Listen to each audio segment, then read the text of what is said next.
Hello， 大家好，欢迎收看第202期的洋洋球鞋，我是你们的亚当。今天我们一起来聊聊这一双特雷杨的第2代签名鞋 Trae Young 2。本期视频由您的点赞赞助播出。首先，我们先来看一下这一双鞋的外观。在外观方面，你觉得这一双鞋可以打几分呢？整一双鞋的设计理念依旧跟上一代或者说是 Next Level 并没有什么区别，依旧使用了这种袜套式的鞋面，鞋身上也没有过多吹杨的个人元素，甚至还不如上一代上面的细节多。除了在鞋口处的吹杨 logo 以及后跟处有一个 Young 的名字之外，其他就没有了。这一双鞋与其说它是吹杨2代，还不如就直接说这一双鞋就是 Next Level 2022更为合适一些。球星的个人元素几乎为零，完全就是一双团队鞋的即视感。在实战方面，我们依旧还是从大底开始说起。大底方面使用了大面积的圆弧形纹路，并且在前掌的内外侧还分别加入了这样一块人字纹的纹路。球鞋在抓地力方面的表现并不理想，在吸灰方面的控制做的是比较糟糕的。在有灰尘的场地上面进行实战，需要不断用手去擦拭鞋底，才能够拥有够用的抓地力，并且在擦拭了鞋底之后，可能过个1-2个回合，脚底下又会开始溜冰了，这谁顶得住啊？在抓地力方面的表现是无法令我满意的，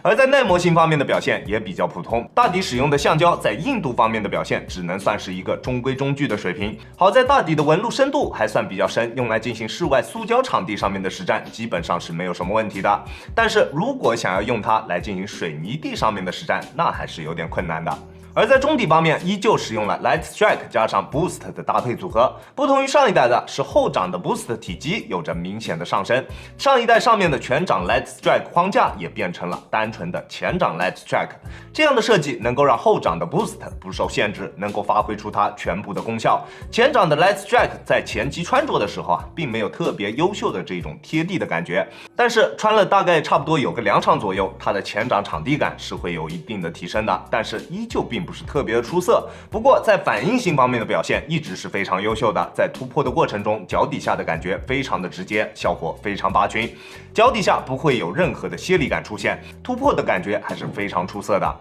而在后掌的缓震表现也同样出色，即使是单纯用脚后跟着地，也不会感觉到有非常明显的震脚感出现，并且后掌的 Boost 调教，它的软硬程度是非常适中的，在缓震效果做到非常拔群的一个前提下，在后跟的稳定性也并不会受到影响。虽然 Boost 全部采用了这一种外露式的放置，但是并没有出现因为中底缓震材料太软而出现的力线不正问题。球鞋的整体力线非常正，没有往任何一侧偏移的一个情况，这一点大家不需要去担心。并且中底大面积的 TPU 键也让球鞋中底的缓震材料在前后掌的过渡方面有着非常不错的表现，非常的丝滑，跑动的感觉非常棒，滚动感非常出色。穿它在进行全场的实战过程中，它的中底表现还是非常喷水的。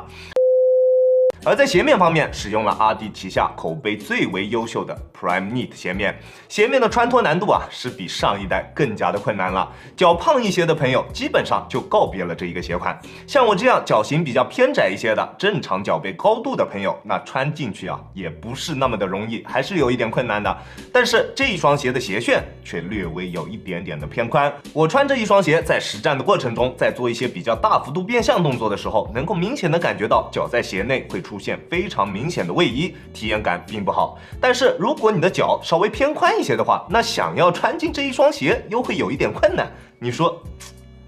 这什么设计啊？这是。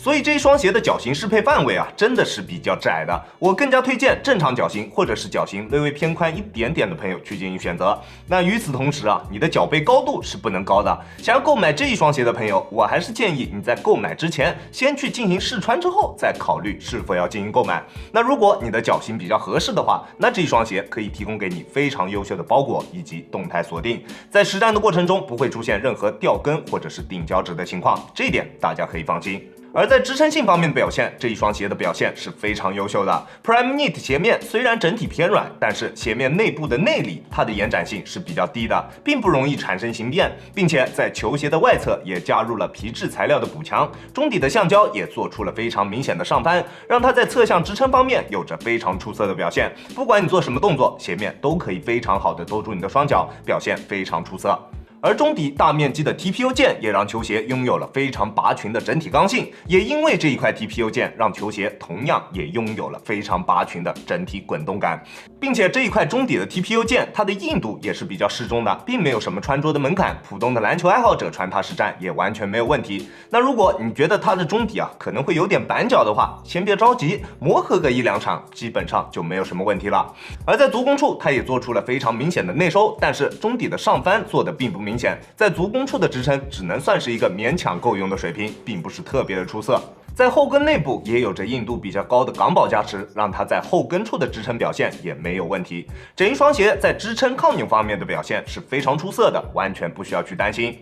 而在稳定性方面的表现也同样非常优秀，球鞋的大底面积非常的宽大，并且在前后掌都做出了非常明显的外扩，球鞋的中底重心也还算比较适中，穿它打球脚底下还是非常踏实的，在做动作的时候不会有什么后顾之忧，并且弧形的大底也让它在灵活性方面有着非常出色的表现，稳定性与灵活性一手抓，表现非常棒。在重量方面，这一双鞋表现的就比较糟糕了。单只42码的吹杨2代重量是440克，作为一双后卫鞋，在重量方面的表现确实是不太能够让人满意。好在球鞋有着比较不错的鞋脚一体性，并且球鞋的整体重量布置也还算比较合理，让它穿在脚上的体感重量不会有它数值表现的那么的差，还算可以接受。当然，如果你想要的就是一双轻质一些的篮球鞋，那它一定不会是你想要的。这一双鞋，亚当球鞋主观评级 B 级。这一双鞋的整体实战体验其实跟上一代的体验差距并不大，在有些部分有所提升。那比如说整体的鞋脚一体性、整体的锁定，还有整体的滚动感，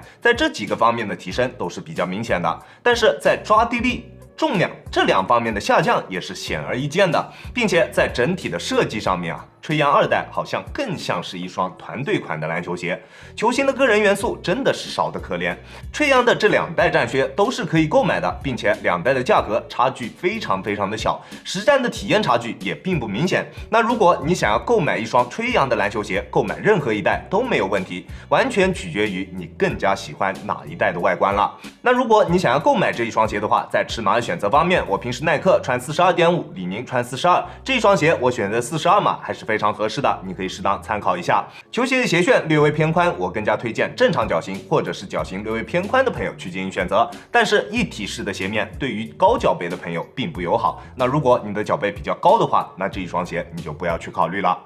OK， 这就是本期视频的全部内容了。再次感谢大家观看本期的亚当球鞋。亚当球鞋，一切从实战出发。我是亚当。如果你觉得我的视频可以帮助到你，希望你可以关注我，并且顺手给我点一个赞，这就是对我最大的支持了。好了，那我们下期视频再见啦！大家有空来做 ，peace。